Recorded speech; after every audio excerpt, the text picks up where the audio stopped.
সপ্তাহে অংশীজনদের সাথে সংলাপে বসবে নির্বাচন কমিশন। 1.5 মাস ধরে চলা সংলাপের কোনো প্রস্তাব রোডম্যাপে যুক্ত করার দরকার হলে তা করা হবে বলেও জানান ইসি সচিব। কর্মপরিকল্পনায় বলে দিলাম আর সবকিছু হয়ে গেল তা তো না, এটা চলমান থাকবে।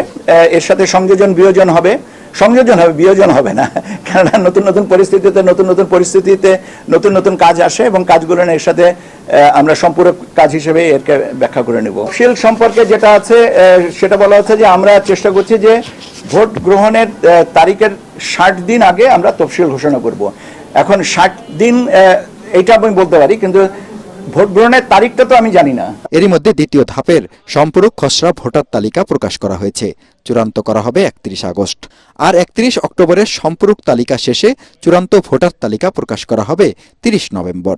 চলমান পরিস্থিতিতে নির্বাচন আয়োজন নিয়ে শঙ্কা আছে কিনা জানতে চাইলে ইসি সচিব বলেন, এটি স্বরাষ্ট্র মন্ত্রণালয় দেখবে। প্রতিটা জিনিসই চ্যালেঞ্জের।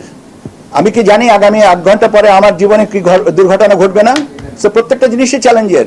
আইন শৃঙ্খলা পরিস্থিতির ব্যাপারে আপনি স্বরাষ্ট্র মন্ত্রণালয়ের স্বরাষ্ট্র সচিব বা ওনাদেরকে জিজ্ঞেস করেন। ভোট কেন্দ্রে সিসি ক্যামেরা থাকা লাগবে কি লাগবে না, এটা নির্ভর করতেছে তো স্বরাষ্ট্র মন্ত্রণালয়ের অনুমানের উপরে। আমরা তো চাইবো যে সুষ্ঠু শান্তিপূর্ণভাবে ভোট গ্রহণ হোক। জামাতের পক্ষ থেকে পিআর পদ্ধতিতে ভোট ও এনসিপির দাবি গণপরিষদ নির্বাচনের। তবে এসব বিষয়ে কোনো আইনি কাঠামো না থাকায় সংবিধান অনুযায়ী নির্বাচনের দিকে এগিয়ে যাচ্ছে ইসি। মিজান শাহজাহান, এটিএন বাংলা, ঢাকা। আমি খুব খুশি, কোনো সংশয় কোনো কালেই ছিল না, কারণ আমি সবসময় আশাবাদী ছিল না। আমি কতগুলো হিসাব মিলাই দেখি যে নির্বাচন দেওয়া ছাড়া কোনো উপায় নেই। It's the only way out, যে আপনি জনগণের সমর্থনে আপনি একটা সরকার গঠন করবেন এবং দেশের সমস্যাগুলো সমাধান করবার জন্য আপনি পদক্ষেপ নিতে পারবেন।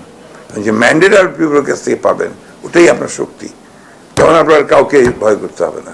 এই সম্মেলনে দলটির সিনিয়র যুগ্ম মহাসচিব, দলটির সিনিয়র যুগ্ম আহ্বায়ক আরিফুল ইসলাম আদিব বলেন, রোডম্যাপ ঘোষণা ইতিবাচক, তবে যত দ্রুত জুলাই সনদের আইনি ভিত্তি হবে তত দ্রুত নির্বাচনের দিকে যাওয়া যাবে। সনদ বাস্তবায়নের প্রক্রিয়া চূড়ান্ত না করে নির্বাচনের প্রস্তুতি গ্রহণ ভবিষ্যতে সংকট তৈরি করতে পারে। এদিকে জুলাই আকাঙ্ক্ষা বাস্তবায়নের দাবিতে শনিবার থেকে 3 দিনব্যাপী প্রাথমিক পর্যায়ে 27টি উপজেলায় উঠোন বৈঠক করবে এনসিপি। জুলাই সনদ চূড়ান্ত না করে এবং জুলাই সনদ বাস্তবায়নের প্রক্রিয়া নিয়ে কোনো সিদ্ধান্তে উপনীত না হয়ে নির্বাচনের রোডম্যাপ ঘোষণা ঐক্যমত কমিশন এবং অন্তর্বর্তীকালীন সরকারের প্রতিশ্রুতি ভঙ্গের শামিল। আমরা মনে করি ফ্যাসিবাদী ব্যবস্থা থেকে রাষ্ট্রের গণতান্ত্রিক রূপান্তরের জন্য নির্বাচন আয়োজন প্রয়োজন। আমরা কোনোভাবেই নির্বাচন বিরোধী নয়। সেদিক থেকে রোডম্যাপ ঘোষণাকে ইতিবাচক, তবে যত দ্রুত জুলাই সনদের আইনি ভিত্তি